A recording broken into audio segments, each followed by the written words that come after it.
আসসালামু আলাইকুম ভিউয়ার্স, সবাই কেমন আছেন? আশা করি সবাই ভালো আছেন এবং আপনাদের দোয়ায় আল্লাহর অশেষ রহমতে আমরাও সুস্থ আছি এবং ভালো আছি। আমার ভিডিওটা দেশ এবং দেশের বাইরে থেকে যে আপু ভাইয়ারা সবাই দেখছেন, সকলে অসংখ্য ধন্যবাদ।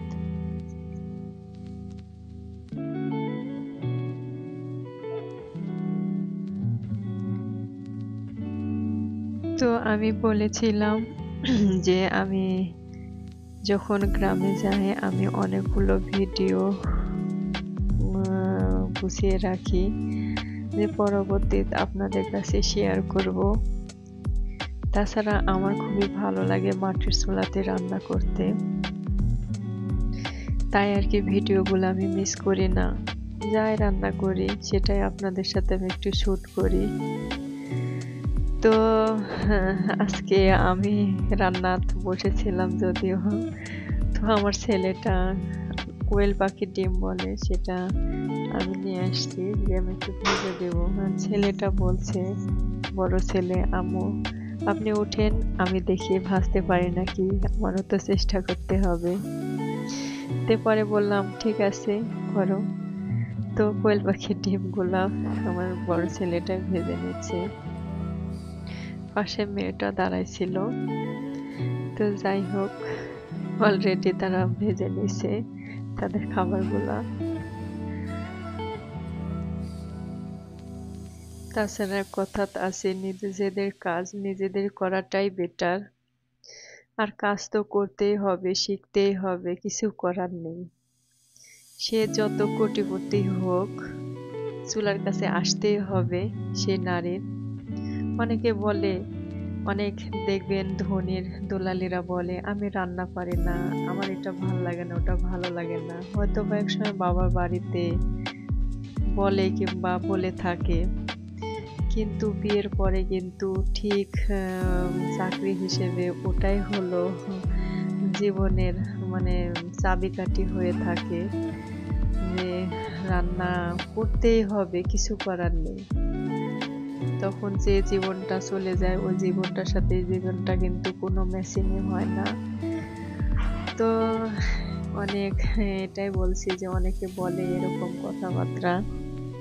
তো এখন কি করার, শেষমেশ এসে কাঁধে যখন জোয়াল পড়ে তখন ঠিক এগুলা মেনে নিতে হয়, কিছু করার নাই।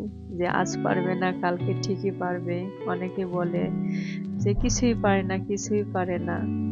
অনেক দেখবেন নতুন বিয়ে হওয়ার পরে অনেকে অনেক বাজে মন্তব্য করে, শ্বশুরবাড়ির মানুষজন হোক কি আশপাশের মানুষ হোক, যে কিছুই পারে না, মেয়ে কিছুই পারে না। কিন্তু সেই বউটাই একদিন এতটাই রান্না বান্না কাজকর্ম এবং পুরো সংসার এমনভাবে সামলিয়ে রাখে, অবাক হওয়ার মতন।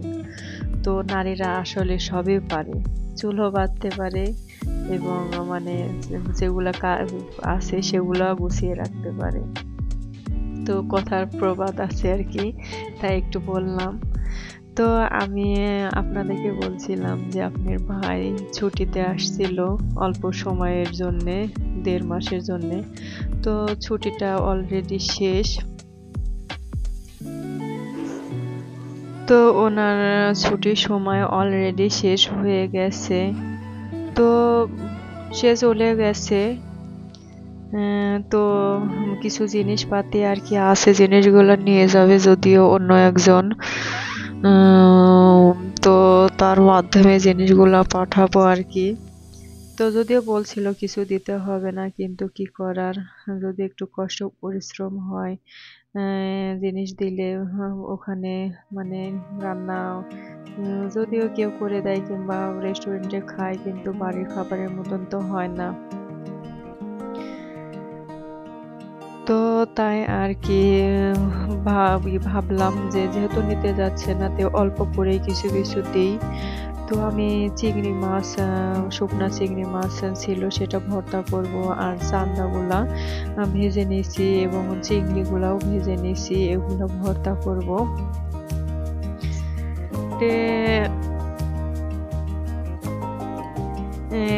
এবং কালো জিরা কিছু ভেজে নিচ্ছি, এগুলোও আমি ভর্তা করব।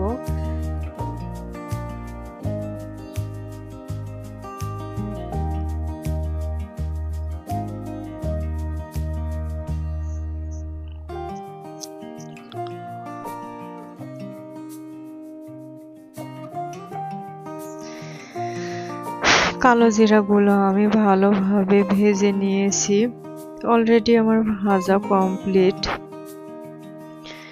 তো আমি একটা বাটির মধ্যে, প্লাস্টিকের বাটির মধ্যে ঢেলে নিয়েছি, ভেজে সুন্দর করে ভেজে নিয়েছি আর কি। এবং হলো আমি আপনাদেরকে দেখাতে তখন রান্না করছিলাম, দেখানো যদিও বলা যদিও হয়নি, দেখাইছি ভিডিওটা। গরুর মাংস ছিল এটা, আমি একবারে শুকনা করে নিয়েছি। আর হলো এগুলা একটা আছে চিংড়ি মাছের